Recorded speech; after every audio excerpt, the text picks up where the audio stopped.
C'est maintenant l'heure de la chronique à la plage. Claude, tu commences aujourd'hui en nous parlant du nouvel album de Robert Plant. Oui, un album important. C'est son 5e micro-sillon, Robert Plant, album solo, Manic Nirvana. Je compte pas là-dedans les Honey Drippers. Et c'est bien sûr, pour ceux qui ne savent pas encore, l'ancien chanteur de Led Zeppelin, qui est l'un de mes groupes préférés vraiment de tous les temps. Et on retrouve sur le nouveau micro-sillon les mêmes musiciens que sur l'album précédent. Donc la chimie s'est bien passée, l'album Now and Then. Et c'est un micro-sillon qui est plus rock vraiment, mais je dirais pas que c'est plus heavy, c'est-à-dire que c'est exécuté avec puissance. Ce que j'aime de Robert Plant, c'est qu'il n'est pas déconnecté de la réalité. Et il écoute quand même les nouveaux groupes, même aussi bizarres que soient-ils, même que sur son album, on retrouve des sonorités assez intéressantes comme, pas une imitation, mais enfin, je sais pas si vous connaissez le groupe britannique Pop Will Eat Itself. Il y a une chanson qui s'appelle Tie-Dye on the Highway. C'est un peu le même genre de son que Pop Will Eat Itself. J'avoue que c'est quand même pas de l'alternatif comme musique, ça demeure le son de Robert Plant. Il est toujours en voix, comme d'habitude, et quand même, il répète pas les clichés. C'est sûr que ça ressemble un peu à du Led Zeppelin, c'est Robert Plant, mais il répète pas les clichés que certains groupes utilisent. C'est des clichés qui sont vieux à peu près d'une quinzaine d'années. Et il y a aussi, sur une des chansons, Robert Plant a utilisé un de ses propres disques. La chanson a commencé, c'est « Your Ma said you cried in your sleep last night ». J'ai dit, mon Dieu, on dirait qu'on entend des égratignures sur un disque. Pourtant, j'écoute le disque compact. Et il s'est bien servi d'un de ses vieux disques et on entend les crépitements. C'est assez spécial et c'est un bon micro-sillon. Si vous voulez, on regarde un petit extrait du premier clip qu'on a reçu. C'est la chanson « Hurting Kind ».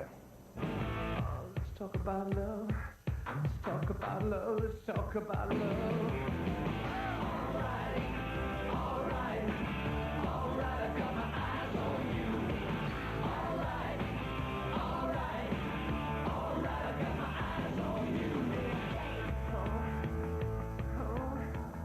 Cette chanson-là est intéressante, mais j'avoue qu'il y en a des bien meilleures sur le micro-sillon. Celle-là est un peu quand même... on peut prédire un peu qu'est-ce qui se passe. Et il y a des chansons plus douces. Il n'y en a que deux vraiment. Il y a I Cried que j'ai vraiment adoré. C'est vraiment une très, très bonne chanson. Et celui-même qui a réalisé avec son claviériste Phil Johnston. Ils ont fait un très, très bon travail. Et j'aime beaucoup le guitariste aussi qui s'appelle Doug Boyle. Il y a une chanson en surplus sur la cassette et le disque compact. Excellent micro-sillon. Maintenant les flashs. C'est garanti. La semaine prochaine, je parlerai de l'album de Depeche Mode Violator. Mais pour l'instant, j'aimerais souligner la parution du maxi d'Enjoy the Silence, sur lequel sont réunies les 3 principales versions remixées, ainsi qu'une nouvelle chanson intitulée Memphisto, en tout 30 minutes de musique. Rien de changé dans Advice for the Young at Heart sur ce nouveau maxi de Tears for Fears. Ce qu'il y a de fort intéressant, par contre, c'est une nouvelle chanson, Johnny Panic and the Bible of Dreams, un rap que le groupe incorpore au milieu de Shout en spectacle. C'est bien bon du Janet Jackson, mais c'est comme un peu toujours pareil. Pour ceux et celles qui en redemandent, voici un nouveau maxi de All Right, réalisé par Chef Pettibone. On en retrouve pas moins de 6 versions, House, Rhythm and Blues, a cappella, etc. C'est quand même bien réalisé. Excellent est le seul mot qui m'est venu en tête lorsque j'ai écouté le nouveau maxi du groupe The Cult. La version remixée de Sweet Soul Sister par Billy Duffy et Bob Rock est très réussie. Et il y a une nouvelle chanson intitulée The River aussi excellente, en plus de 2 autres enregistrées en spectacle. La semaine dernière, j'ai fait une bonne critique du premier album des Beloved, un nouveau duo britannique. Il faudrait aussi prendre en considération ce maxi de Hello qu'on nous propose en 4 versions différentes qui sauront plaire aux amateurs du duo. Encore une fois, je rappelle que l'album est très bien. Julia Fordham n'est pas une chanteuse facile à catégoriser. Sur son nouvel album, Porcelain, Fordham donne dans le jazz, la samba, le pop et même des ballades au style des années 50. Et elle écrit toutes ses paroles et musiques en plus de toucher à la réalisation. Une artiste à surveiller dans le futur.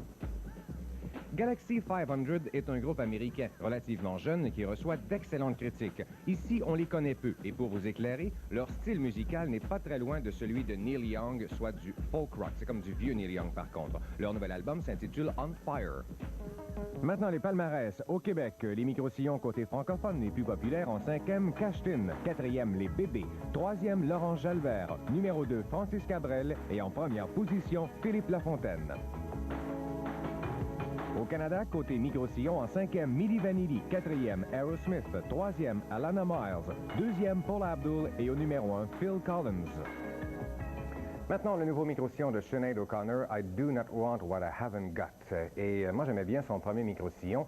J'avoue que, personnellement, j'ai été un peu déçu par Nothing Compares to You. Ça ne m'a pas ébranlé spécialement. J'avoue que maintenant, je suis habitué de l'entendre, mais ça me laisse un peu froid. Par contre, il y a d'autres personnes à Musique Plus, j'ai fait mon petit sondage, qui adorent complètement. D'ailleurs, ils ne sont pas seuls. Je pense que je fais partie des exceptions parce qu'en Europe, ça a été le clip numéro 1. Elle obtient beaucoup, beaucoup de succès avec son micro-sillon. Mais moi, je ne m'attendais pas à ce genre de son-là vraiment sur l'album. Elle n'a pas vraiment fait une aussi bonne balance que sur son dernier album, The Lion and the Cobra, qui m'avait bien plu. Et il ne faut pas vraiment chercher de chansons à la Mandinka ou encore I Want Your Hands on Me. C'est un micro-sillon beaucoup, c'est très sensuel, c'est très doux. Et si vous voulez, on regarde un petit extrait de la chanson Nothing Compares to You. I went to the doctor and guess what he told me? Guess what he told me?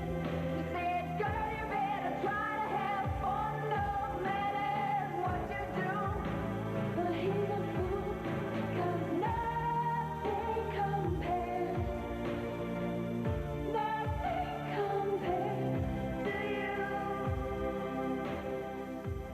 Donc, je pense que c'est soit qu'on aime ou on n'aime pas. Je dis pas que c'est un mauvais produit, mais ça correspond pas vraiment à mes goûts personnels. Mais si vous aimez la chanson Nothing Compares to You, vous allez adorer le restant de l'album. C'est sur ce ton-là, sauf une couple de chansons qui soignent un peu plus. Un autre groupe que j'avais bien hâte d'entendre, c'est The Notting Hillbillies, qui est le nouveau groupe de Mark Knopfler, qui faisait partie de Dire Straits. D'ailleurs, il y a des chances que Dire Straits reviennent. Et l'album s'appelle Missing Presumed Having a Good Time.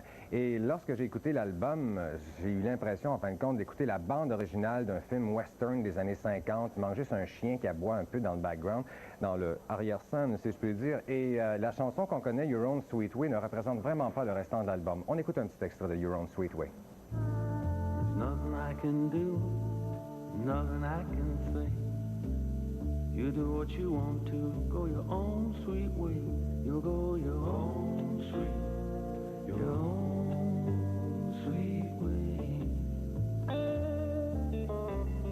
You'll go your own sweet, your own sweet way.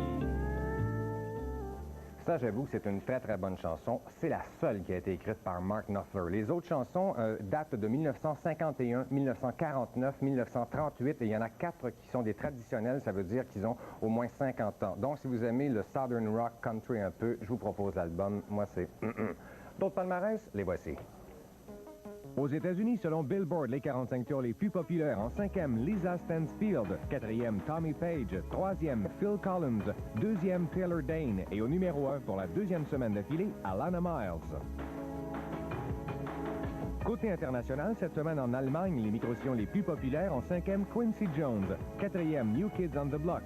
3e, Tanita Tikaram. En 2e, Lisa Stansfield. Et au numéro 1, Phil Collins.